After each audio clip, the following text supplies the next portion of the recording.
I have formal education and training and previous stuff, the previous part of my life where I was formally trained how to identify cults Mhm. and how to help people out of cults. And this is the big one, the charismatic leader. Mm. That A is the leader, big one. a leader with extraordinary confidence and persuasive abilities becomes the unquestionable authority, often presents themselves as a master with unique knowledge or skills unavailable elsewhere, demands loyalty and uses charm to foster deep devotion. Wow.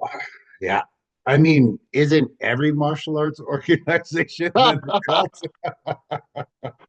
No, they're not. They're not. I know. Yeah. They're Yeah. not. But a lot of them are. And don't get me wrong. Let's not conflate leadership or charisma for this type of leadership, Yeah. right?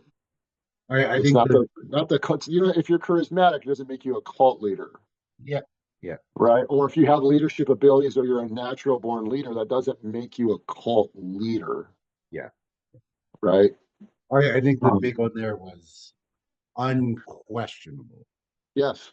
I think that's one of the biggest things, right? Because And yeah, and a master who has unique knowledge or skills unavailable elsewhere, right? The one that really gets me is when they have masters below them. So they're the master of the masters. the grandmaster, the ultimate Yeah, master. yeah, and I've literally like reached out to these people. I'm like, well, if you're the master of the master, why don't you come in and train with us? Yeah. Maybe we can learn a few things from you. Yeah. Or maybe you're not. Or maybe you won't question what it is you're doing. Yeah. Yeah, Yeah. or maybe I will question what they're doing, right? Oh, yeah. Of course you The other part is the extraordinary confidence. would. Like true leaders are kind of like they Humble. have confidence, but they have enough confidence to question themselves, Yeah. right? And so what happens is they end up believing their own bullshit.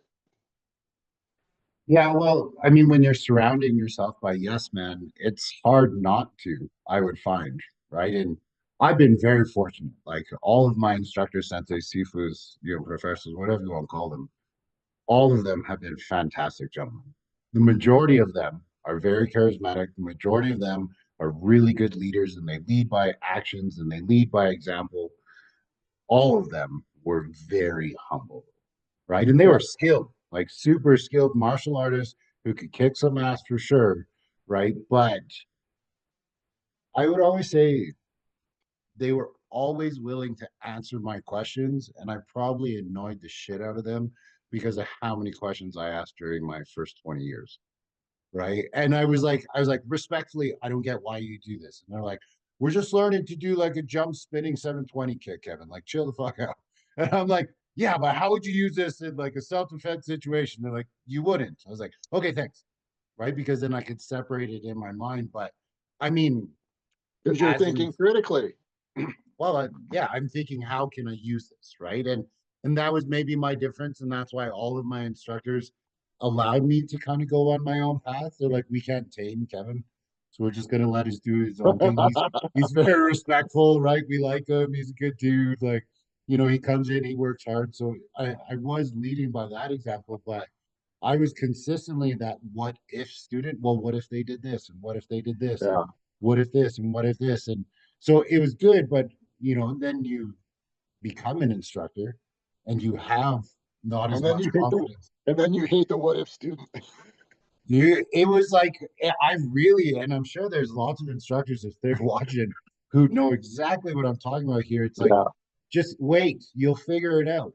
Just Yeah. give me 2 more minutes or let the Do lesson you go on, right? do you remember? Sorry to interrupt. With that delay, kind of messes me up sometimes. Do you remember what I told you? How Coach Nelson handles the what ifs? No, no. Oh, it's great. But for those that are watching, my mentor, Coach Greg Nelson, and so I borrowed this from him. He gets credit for it. Yeah, So, yeah. Kevin, ask me a what if question, and I'll play Greg Nelson. Well, what if the You guy gotta, threw like, yes, yes. that's all he Ask does? ask me another what if question.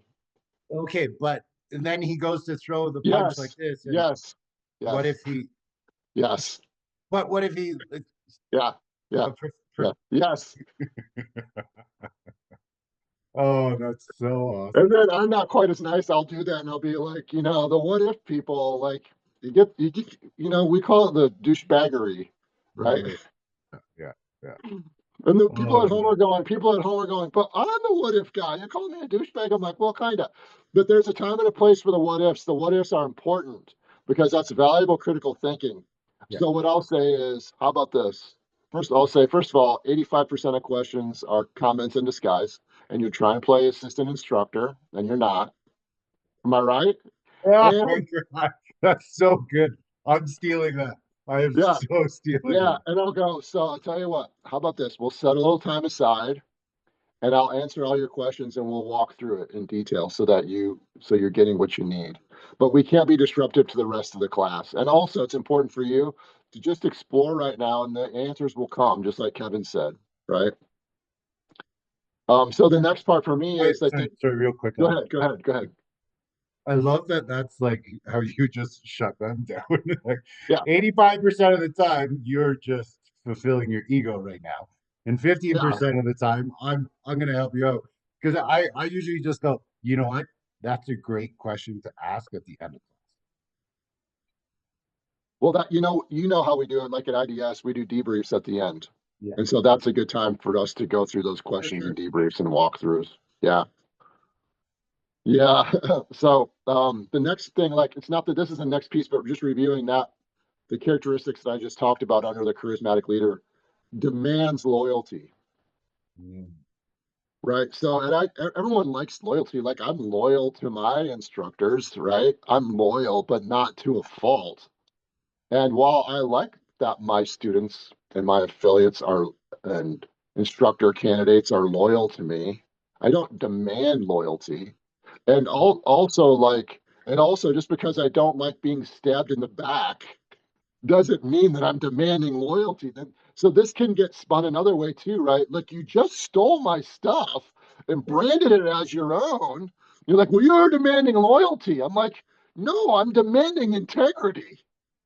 There's difference. There's difference. Yeah. Big difference. And I'm demanding integrity not just for me, but I'm demanding integrity for you.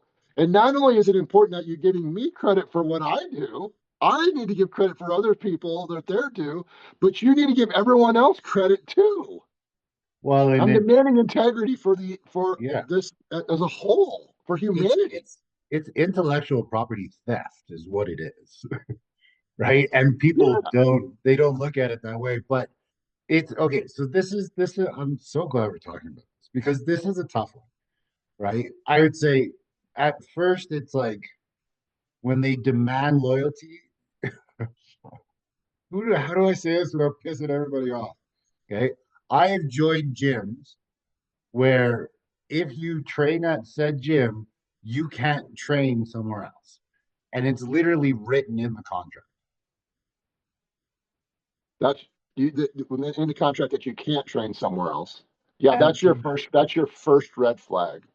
right now, I don't know about you, but that was the standard operating procedure for all martial arts places from I'd say 1985, although I'm only born in 83, right? 1985 until 2000, right? Is everybody operated that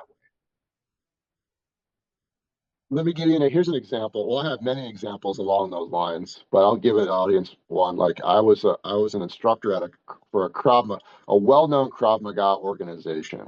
Yeah. and they're Israeli, legit Israeli, right? And they had that, and so I had a student in my class who came in who was 100% blind. Now listen to this. And he had vision in his teens, and he was a wrestler. Okay. And he was 100% blind. And the discipline that I was teaching at the time, this is one of the big first red flags, right? There were smaller ones, but this is the first big one. Was primarily a striking discipline, primarily, right? But I had other stuff. And so this guy was legit blind.